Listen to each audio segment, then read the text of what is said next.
Itong connection niya natanggal na nga. Ito po ang sinasabi ko, tanggal yan. Okay, tanggal siya. Dapat nakakonekta yan siya dyan. So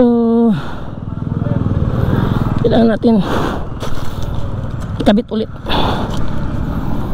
Kabit natin ulit. Hindi pa siya mahawakan kasi sobrang init, kaya ayan.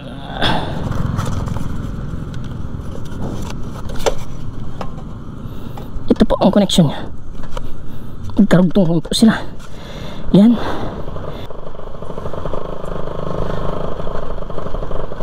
Delikado tayo dito sa truck. Unahin natin.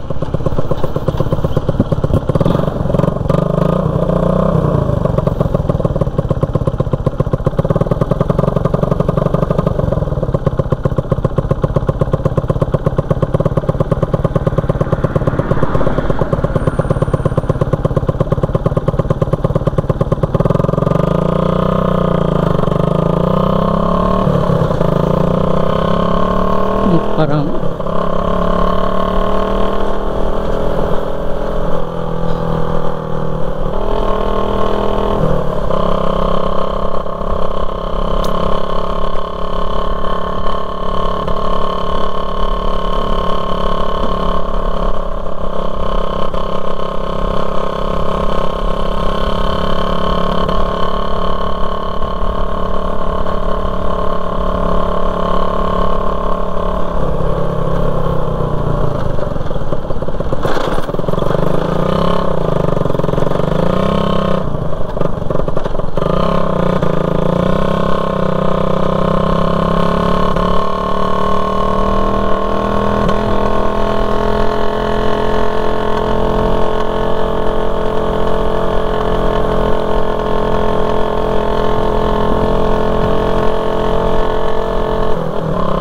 sana makakaabot pa tayo sa bahay na hindi na putol yung ating tali.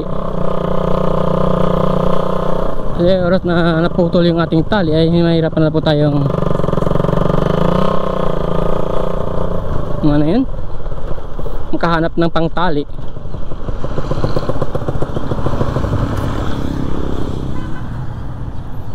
Okay pa naman. Yan po ang ginawa natin, tinalian natin yung tambutso kasi yung bolt niya nga ay na putol na. Okay, sana magkakaabot pa yan sa bahay. Tulad na sabi ko, maganda sana yan pag alambre yung nagamit natin, kaya lang hindi tayo nakahanap ng alambre, kaya yun. Ito po ang second method ng pag-on ng motor kahit hindi nyo i-start. Kaya ilagay nyo lang sa first gear, i-release nyo.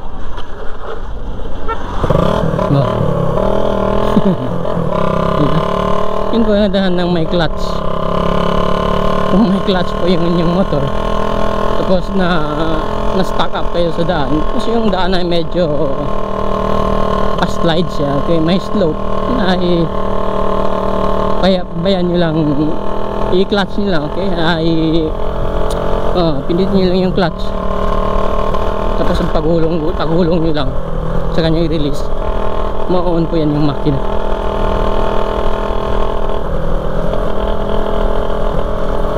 Ay naka. So anyway, chill ride na lang tayo ngayon papunta sa bahay. Sana hindi pa matanggal yung ating tambutso. Hopefully hindi matanggal yung ating tambutso, kasi pag nangyari yun ay baka mamalasin tayo. Okay, update na lang po tayo.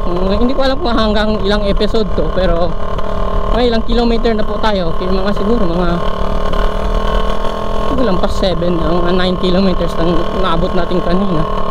Lampas na yung mga 11 kilometers na siguro yung naabot natin kanina. Buti na lang 11 kilometers pa.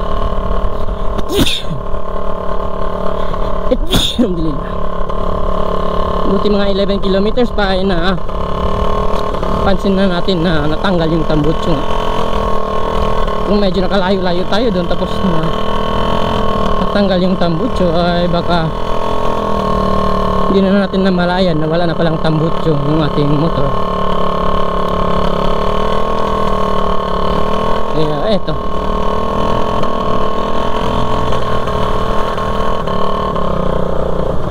least malapit na rin tayo.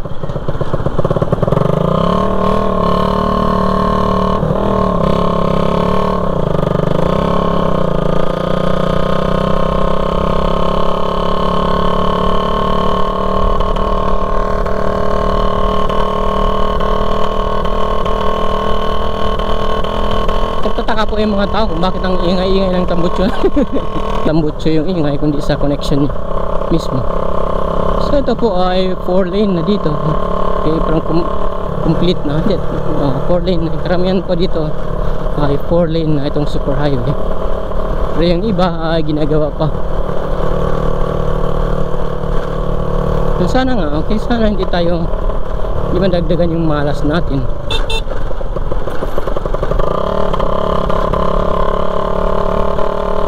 Hanggang tambutso lang yung nasira. May dala pa naman akong bag kasama yung mga ano natin, mga pang picture natin. Dito pa may backpack po ako, kaya lang nilagay ko sa likod kasi pangit tingnan, saka medyo mabigat sa likod.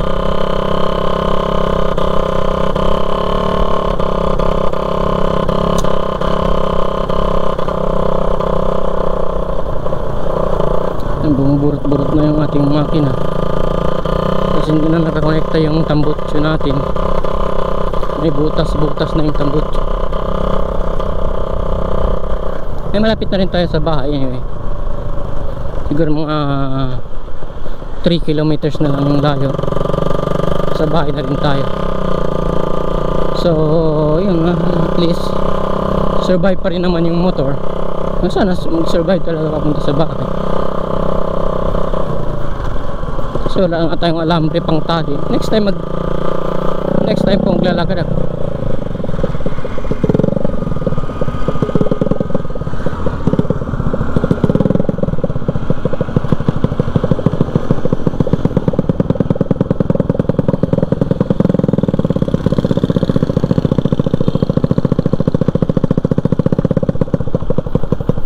Ayan. So finally natanggal na rin po. Natanggal na yung connection ng ating tambutso. Hindi siya natanggal dito, pero natanggal dito at sa unahan. So check muna natin sandali. Ang kinakatakot ko, matanggal siya. So finally natanggal na rin. Kasi dinig-dinig mo sa ingay. Yan. Itong connection niya natanggal na nga. Ito po ang sinasabi ko. Tanggal yan. Okay. Tanggal siya. Dapat nakakonekta yan siya. Diyan. So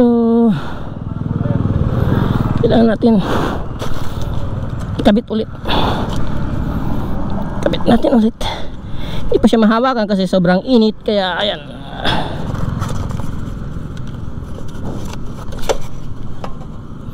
Ito po ang connection niya. Magkarugtong po sila. Yan. So yan. Nakabit natin ulit. Tapos hanapan natin ng alambre.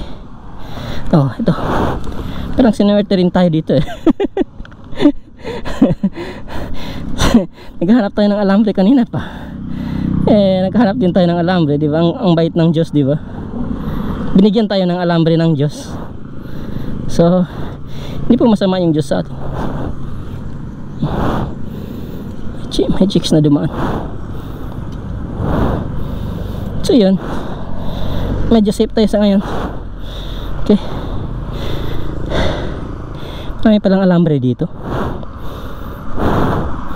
Galing, di ba? Ang galing ng Diyos. Hindi tayo pinabayaan. Binigyan tayo ng alambre. So anyway, makakauwi na tayo ng tahimik ng konti, at least for a while, habang nakakabit ng alambre. Ano pa ba? Naka-record pa? Meron pa tayong battery. Ayan. So bumalik na ulit yung kanyang tunog, at least, diba?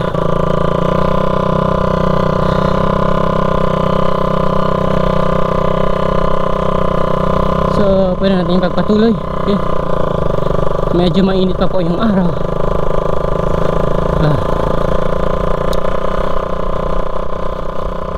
So ganun po talaga ang situation kung halimbawa